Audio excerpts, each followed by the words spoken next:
You know, it's the most iconic movie of the Christmas season, It's a Wonderful Life, and it's interesting that he gets to the point where he realizes his life maybe isn't that wonderful.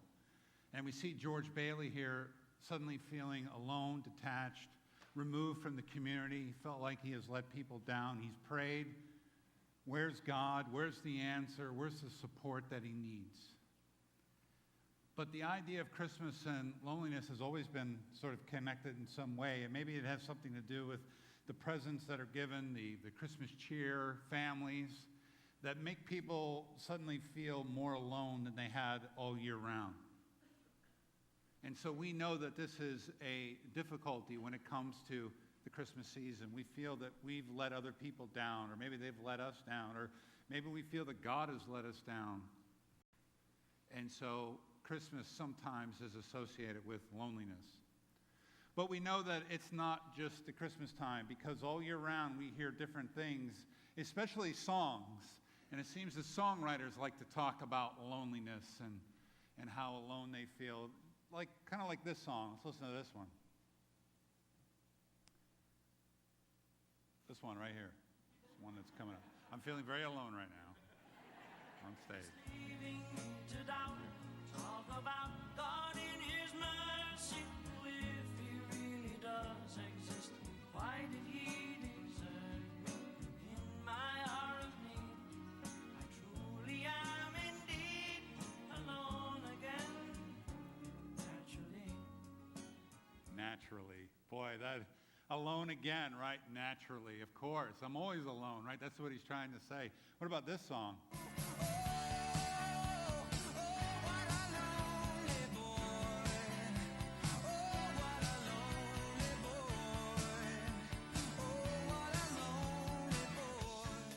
Trying to make it all peppy, the song. Oh, what a all-alone boy that doesn't have any friends. You know, you can't make it a nice song. It's about a lonely boy. What about this song? Maybe this one will help. This is for all the lonely people, thinking that life has passed them by. Don't give up until you drink from the silver cup. Ride that highway in the sky. What's the silver cup? I mean, how's that going to help me, right? If I just get a silver cup and drink from it, everything's going to be okay. All right, let's try one more. One is the loneliest number that you'll ever do. No matter what you do, it's just going to sound bad and lonely, right? I mean, songwriters out there are trying to make, to express themselves, and every time you hear it, you begin to think how lonely you are. I can remember those songs from the 70s, and I'd hear those songs, and I go, I don't have a girlfriend. Nobody likes me. I mean, that's what those songs bring to mind. And we know it's not good to be alone, right? Isn't that what God said when He looked at Adam? I mean, Adam had all of his animal play friends out there, and he's out there naming them and having a good time. And after a while, there was a disconnect. And God looked at him and He says, you know what? It's not good for man to be alone. So He created a helper. And we see that word alone there in Genesis 2:18. It occurs 201 times in the Hebrew, and the word for alone is pronounced bad. Bad. Alone. Bad. That's the Hebrew word. And what it seems to be saying through all of it is kind of that aloneness that your arm would feel if it were amputated and ripped from your body and set aside. It would be bad for your arm to be amputated. It's alone. And that's the feeling that it's trying to express, that you are so ripped apart from everything that it hurts. We belong in relationship, right? That's why God had created us to be in relationship, to stay in relationship. What do we think about all the time? We're always thinking about the relationships, whether they're at work or whether they're at home or family or people that might be overseas. We're always thinking about relationship. We're made for it. We desire it. And we were created in God's image. What does that mean? Well, that means we're created with the qualities and characteristics of God. He put them inside of us. And guess what? He is relationship. Try to explain the 1 and 3 in 1 Trinity.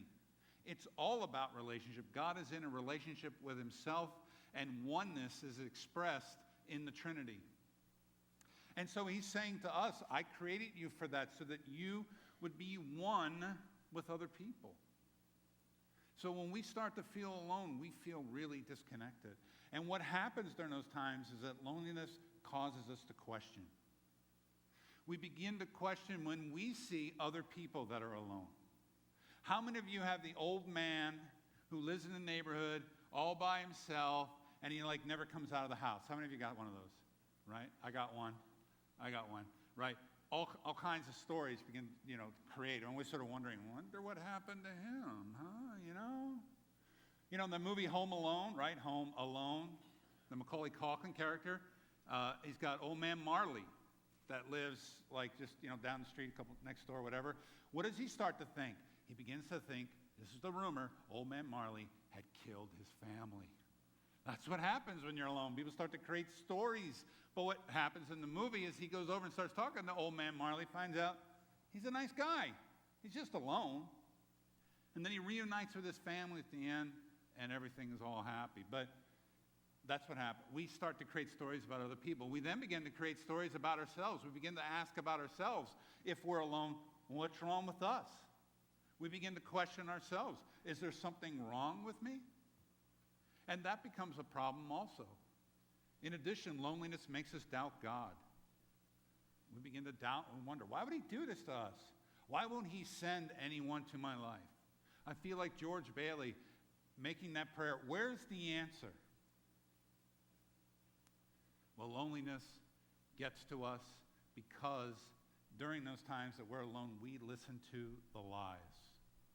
The lies begin to creep in, and because we're all alone and we don't have other people around us talking to us, encouraging us, we begin to listen to other voices. And maybe they're our voices, or maybe they're from another dimension, but whatever it is, it's speaking to us, and we begin to listen to it. Lies such as, nobody likes you. Nobody cares about you. It's better for you to be alone. Don't go out there where there are other people. Don't trouble other people with your problems. We listen to those lies and we begin to go, you know what? Maybe it's better that I'm alone. The other lie we begin to hear over and over again is it's really all about you.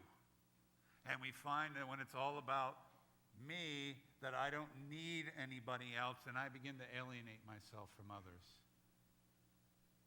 And we look at other people in history, and this always sort of confounds us. We look at people that are rich, that are famous, people like the Howard Hugheses, people like the Marilyn Monroes, and we think, wow, they have everything, right? They have fame, they have money, and people love them, and they want to be with them, yet they die alone. And we think, how could that happen? Won't the things of this world, this is a lie, won't the things of this world keep me company and make me fulfilled? And we see these stories and we go, that doesn't work.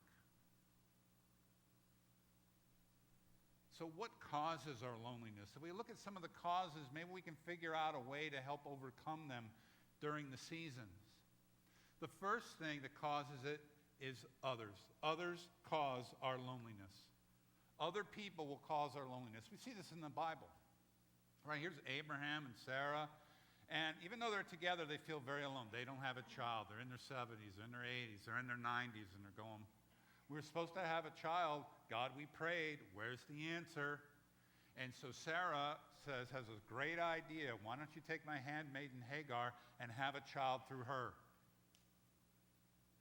And Abraham, being the obedient husband, does it. And here we get Ishmael. And then Sarah begins to become jealous of Hagar and kicks her out. And Hagar is alone in the desert. And what happens while Hagar's in the desert? The angel of God comes and visits her and says, why are you out here? And she says, my master Sarah has kicked me out. Someone else had caused her loneliness and kicked her out of where she is at. We then see in Genesis 33, that here's Esau. Esau has gotten to this, he's got the birthright, and he's got it all. but Jacob steals the birthright from him. And so here's Esau all by himself, and he's out there in he's detached from everything, and he's way out in the desert, and then he comes back and meets his brother once again. Something had happened to him while he was detached from Isaac. Jesus, look at Jesus. Jesus is up on the cross. Jesus is nailed to the cross. He's been betrayed by everybody in his life. Everybody has let him down. Everybody has run away from him. What does he do? He stands up there and he looks at all of them, and the first words out of his mouth are, my God, why have you forsaken me? Why have you forsaken me? Forsaken means abandoned. That's how alone he felt. But Jesus did what we need to do in those times. And he said, as he looked out at all of them, Father, forgive them, for they don't know what they're doing. Father, forgive them. And that's what we need to do during our times of loneliness. We need to forgive others for what they have done to us. We need to look at them as Jesus looked at them in the midst of the suffering. Many of us think, man, if we just get years beyond this, I'll be able to forgive them. But here was Jesus bleeding with the nails put on by the people that were right in front of him, listening to the mocking from the people that were right in front of him. He was in the midst of the suffering, and he said, Father, forgive them. You don't have to wait to forgive. You need to take the example from Jesus and forgive right there. Even Hagar, while she was out in the desert, the angel said, you need to get back to Sarah. Get back and fall under her leadership. There's the assumption there of forgiveness needs to occur for you to get back. What happened to Esau while he was off all by himself? When he returned, he goes and he hugs his brother. He had obviously forgiven him for what had happened to him. Forgiveness is in all those stories of the people that have been wronged.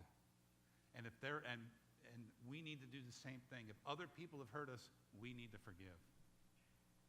The second thing is sometimes we cause our loneliness. We're the ones that cause our loneliness. Let's look at the story of Elijah. Elijah just had this tremendous victory over the prophets of Baal. And we're talking lightning and thunder and crashes and fire. And he won this battle. And all of a sudden, someone came up to him and said, Jezebel is after you. Ah! He runs away. He runs away. Now, you would want to think, well, Jezebel caused his loneliness. No, he did. He knew how powerful God was. He just wiped out all these prophets. But for some reason, he succumbed to the worry, to the stress. He all of a sudden put limits on God. It was his fault. And he went so far away, they believed the desert that he went to was the desert that Moses was stuck in for 40 years. He got as far away as he could.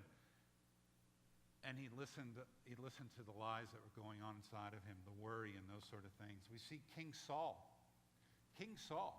He's got this nice protege, this David, who's coming up behind him, right? Who's going to eventually be king. But he doesn't like the song that they're singing about him. Saul kills his thousands, but David kills his tens of thousands. It was a number one hit at the time. He didn't like it. It made him feel alone. And so what he does is try to kill David. He tries to alienate David. He's throwing spears at David. He's chasing David all throughout. And in the process, his selfishness caused him to be detached. First of all, his own son becomes David's best friend, Jonathan, right? Jonathan and David. His daughter goes off and marries David.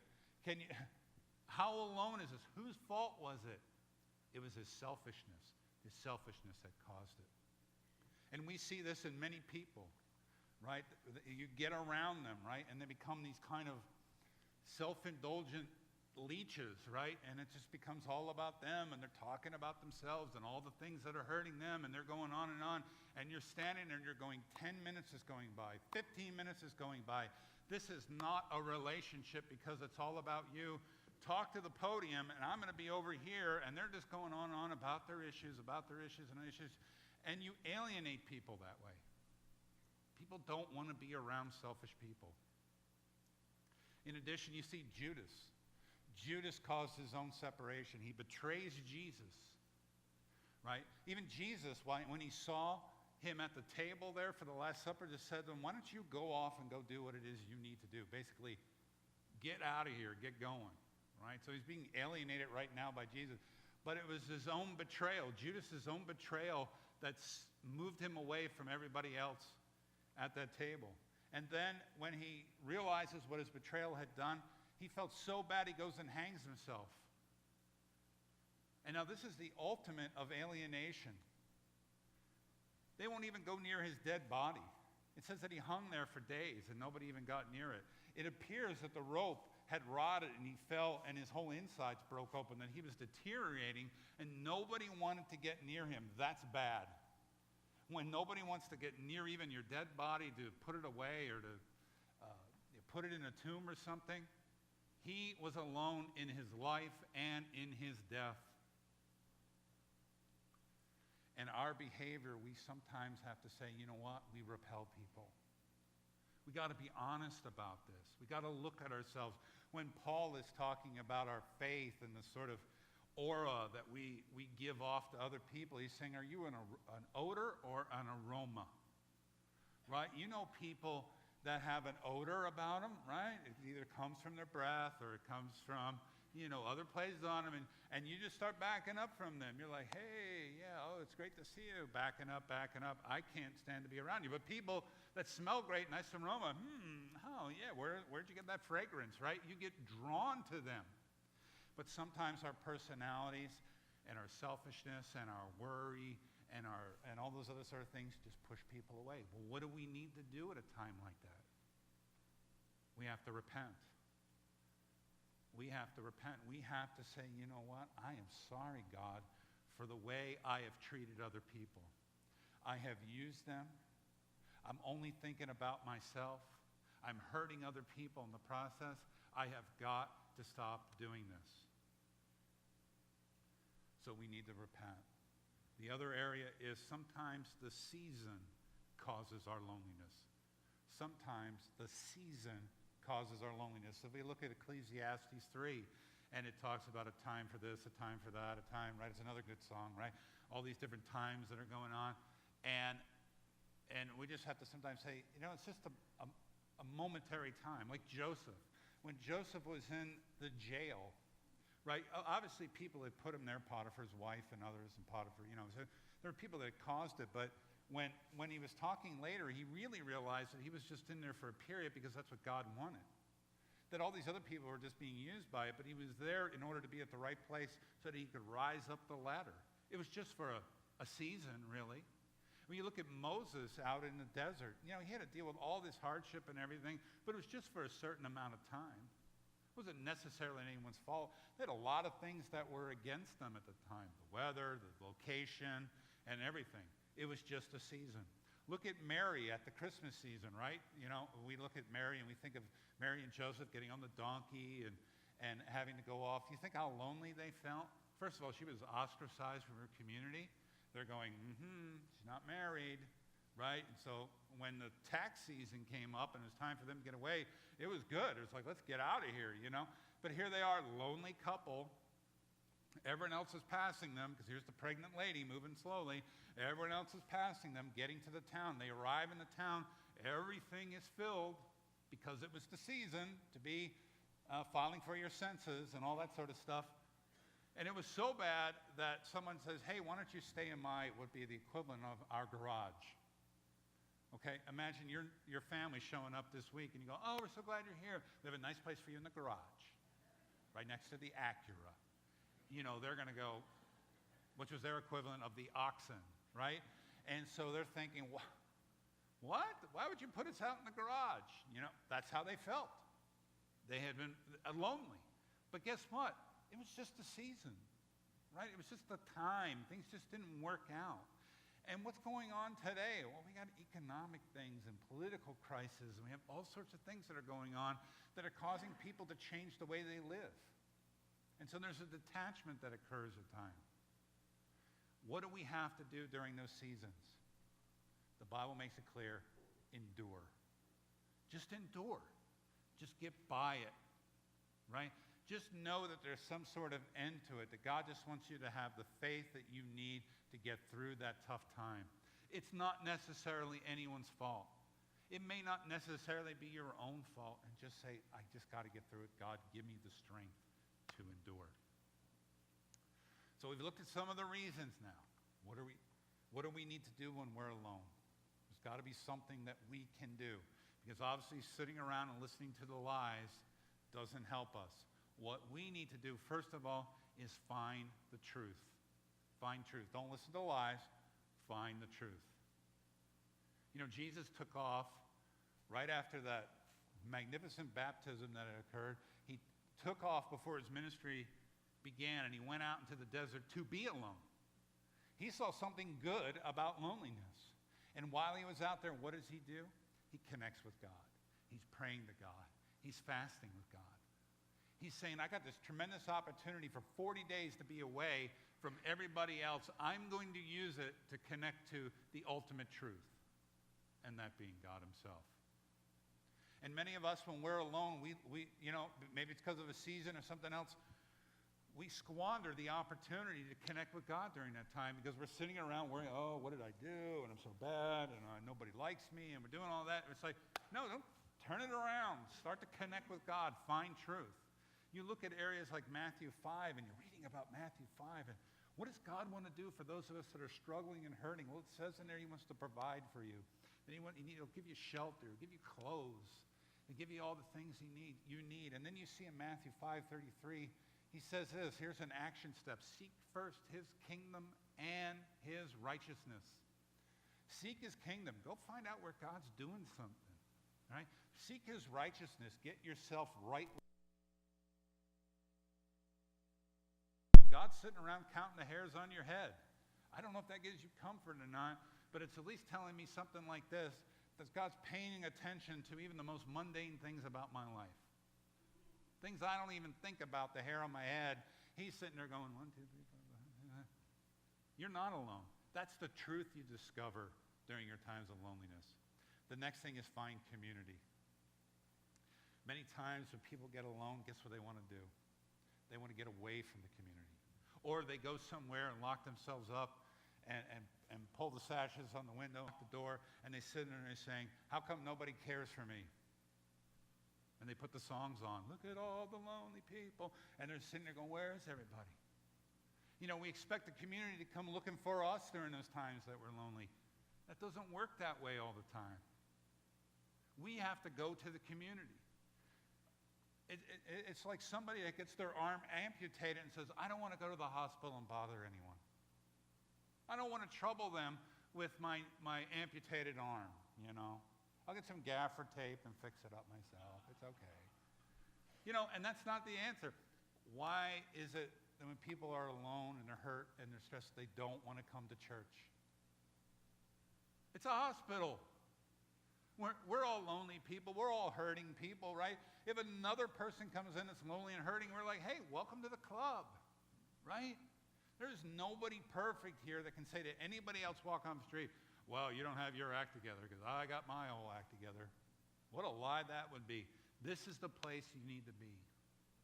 Hebrews even says in 10:25, let us not give up on meeting together as some are in the habit of doing, but let us encourage one another, and all the more as you see the day approaching. So he says, don't get in the habit of not meeting here.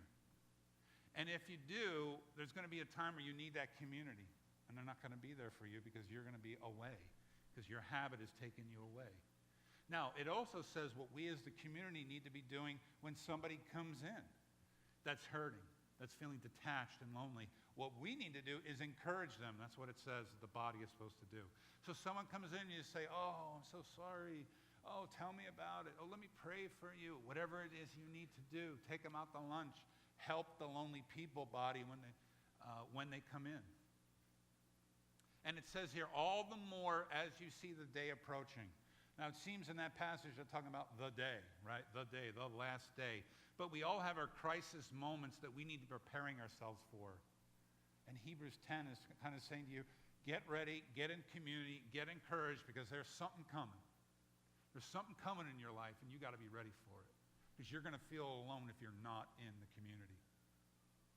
The last thing is find ministry.